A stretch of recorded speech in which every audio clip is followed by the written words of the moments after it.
হুগলি জেলার চন্দননগরে জগদ্ধাত্রী পুজোর ইতিহাস ও ঐতিহ্য এ সারা ভারতবর্ষ তথা বিশ্বেই এর পরিচিতি।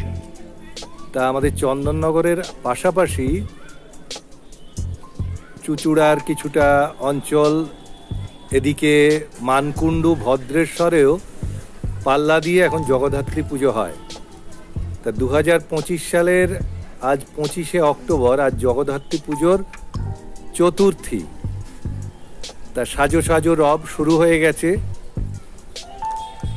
আজ 25শে অক্টোবর দুপুরে আমরা এসেছি, আমরা অর্থাৎ মা অন্নপূর্ণা চ্যারিটেবল ট্রাস্টের কর্ণধার শ্রী পার্থ দত্ত এবং আমি শ্রী পার্থ ভট্টাচার্য দুজনে মিলে এসেছি আজকে ভদ্রেশ্বরে মানিকনগর সার্বজনীন জগদ্ধাত্রী পুজো কমিটি আয়োজিত সহযোগিতা আছে রুদ্রম আলপনা প্রতিযোগিতা। এখানে আসতেই দেখছি এই যে বাঁশ দিয়ে গেট আটকে দিয়েছে রাস্তার উপর। এরকম চন্দননগরেও বহু জায়গায়, বিশেষ করে চন্দননগরের বাগবাজারে এরকম আলপনা প্রতিযোগিতা প্রতি বছরই হয়।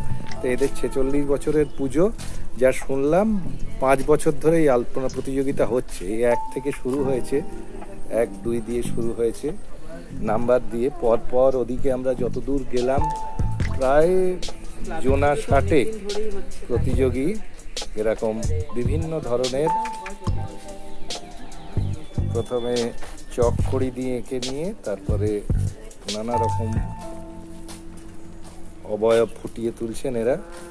এখানে মাঝে মাঝে 2-1টি খালি আছে, ক্যান্ডিডেট কেউ আসেননি তাই। আঁকাটা 2 বছর হচ্ছে এটা। আচ্ছা, আলপনা প্রতিযোগিতা 2 বছর ধরে ওরা করছেন পরপর। এরপরে এই প্রতিযোগিতায় পুরস্কার বিতরণ হবে। আবার ছোটদের জন্য শুনলাম সান্ত্বনা পুরস্কারও রেখেছে। এই নানা ধরনের চিত্র, মনের আবেগে ছোট শিশু থেকে আরো যারা আছে একটু বড়, তারা সব ফুটিয়ে তুলছেন। এর মধ্যে থেকে সেরা বেছে নেওয়া হবে।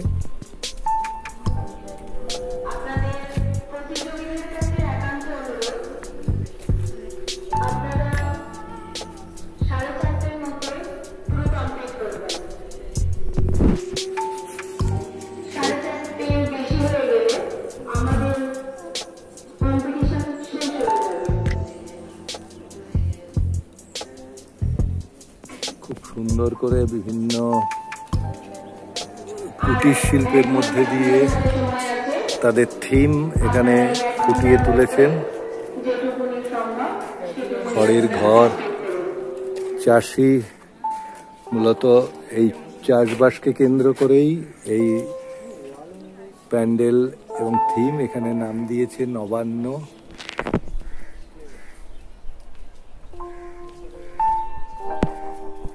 বৈশাখ থেকে একেবারে চৈত্র মাস পর্যন্ত চাষিরা কখন কি করবেন তার সমস্ত চিত্র এই মূর্তির মধ্যে দিয়ে ফুটে উঠেছে।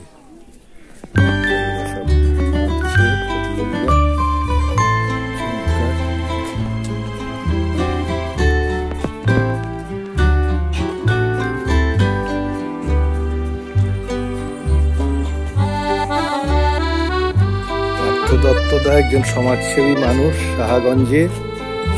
তার অনেক পরিচিতি, কয়েক বছর ধরেই একজন শিল্পী, তিনি বালির ওপর কাজ করেন, স্যান্ড আর্টিস্ট। তার নাম হলো সোহেল। আসতেই আমাদের আমন্ত্রণ জানালো, আমরা সোহেলের কাছেও যাব। এখানে বিচারকরা বসেছেন, পুরস্কার রাখা হয়েছে। ওদিকেও অজস্র প্রতিযোগী আঁকছে। এদিকে মায়ের চক্ষুদান হচ্ছে।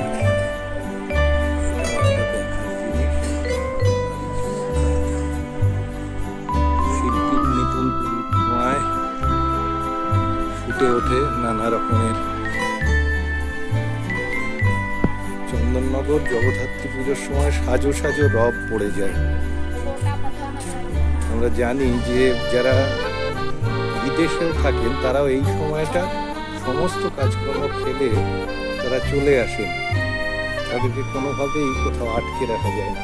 সম্ভবত চন্দননগরের এটি প্রধান উৎসব জগদ্ধাত্রী প্রতিযোগীরা তাদের আপন মনের মাধুরী মিশিয়ে এঁকে চলেছেন, ওই পর্যন্ত চলেছে। আমরা দেখছি এখানে 66 প্রায় বোধহয় মানে মোট কতজন, 80টা। হ্যাঁ 80টা, তার মধ্যে কয়েকজন অ্যাবসেন্ট আছেন। যাই হোক, তাও খুব বেশি না, 10-12 জন।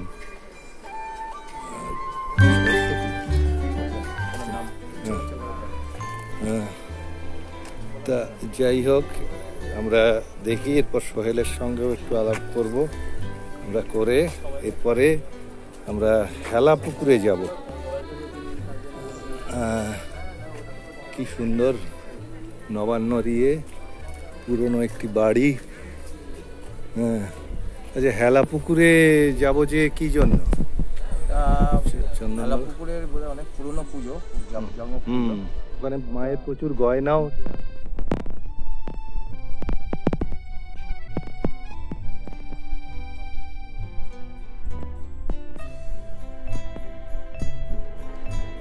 রানাঘাটে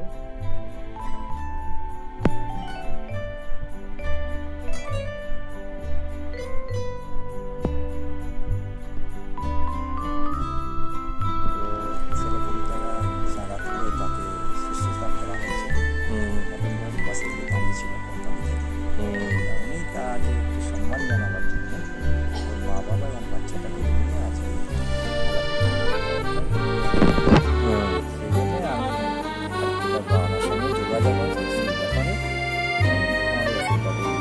হ্যাঁ, সেই মেয়েটির চিকিৎসার জন্য শুনেছি কয়েক কোটি টাকার দরকার, 16 কোটি টাকা। তা যাই হোক, বিভিন্ন প্রতিষ্ঠান ব্যক্তির সহযোগিতায় মেয়েটি এখন প্রাণে বেঁচে আছে। আমরা কামনা করব আমরাও যেভাবে একটু যোগাযোগ করেছিলাম আমাদের সঙ্গে, আমাদের সংস্থার সুস্থ হয়ে উঠুক। সে আজকে এসে হেলা পুকুরে এই জগদ্ধাত্রী পুজোর উদ্বোধন করবে।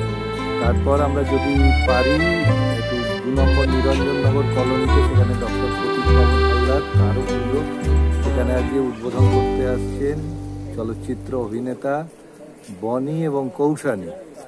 তা আমাদের যারা এই অঞ্চলের বাসিন্দা, এই চন্দননগরের এই জগদ্ধাত্রী পুজো উপলক্ষে এক অন্যরকম উন্মাদনা থাকে। তা এই কটা দিন আমাদের কাছে খুবই মানে আনন্দের মধ্যে কাটে, পরিবার পরিজন সব নিয়ে। তাই এই ঐতিহ্যটা সারা বিশ্বেই, এটা সারা বিশ্বের মানুষই অবগত থাকেন। তা আমরা এরপরে এটা সেরে হেলা পুকুরেও যাব। শুধু পুজো না, এটা মেইন হচ্ছে এটার যে প্রসেশন, হ্যাঁ ইন্টারন্যাশনাল ঠিক ঠিক। এবারে প্রতিবারই ওই দশমীর দিনই প্রসেশন হয়, তাই এবার তার পরের দিন হবে। হ্যাঁ, এটা জেনারেলি হয় না, 1 তারিখে একাদশীর দিন, হ্যাঁ 1 নভেম্বর হবে। যাই হোক, আমরা দেখি চমৎকার পরিবেশ এখানে দিয়ে আমরা আবার হেলা পুকুরে গিয়ে আবার আমরা ওখানে হেলা পুকুরে গিয়ে আবার আমরা নতুন করে ভিডিও করব। জগদ্ধাত্রী পূজার চতুর্থীতে ভদ্রেশ্বর মানিকনগরে যে আলপনা প্রতিযোগিতা, তার বিচারকরা ওইখানে সোহেল আছেন, আরেকজন বিচারক আছেন, তারা ঘুরে ঘুরে দেখছেন, বিচার করে প্রথম, দ্বিতীয়, তৃতীয় স্থানাধিকারী নির্বাচন করবেন তারা। আগেই বলেছি যে ওই যে দূরে দেখা যাচ্ছে সোহেলকে, এই যে হলো স্যান্ড আর্টিস্ট। অন্নপূর্ণা চ্যারিটেবল ট্রাস্টের যখন প্রোগ্রাম হবে, অন্নপূর্ণা পুজো, অর্থদান নিয়ে যাবেন।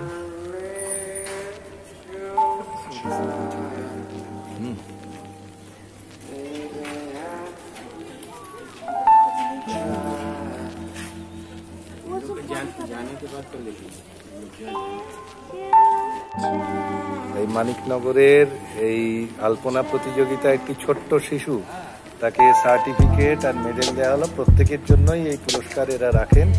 আর যারা স্থানাধিকার অর্জন করবেন তাদের জন্য তো বিশেষ পুরস্কার। কেমন লাগছে গো তোমার? কেমন লাগছে বলো বলো? ভালো, মেডেল পেয়েছো, সার্টিফিকেট পেয়েছো, খুব মজা। বাহ বাহ বাহ, আঁকো, আরো ভালো করে আঁকো। আর জলের বোতলটাও দেখাচ্ছি। ঠিক আছে, ঠিক আছে, থ্যাংক ইউ।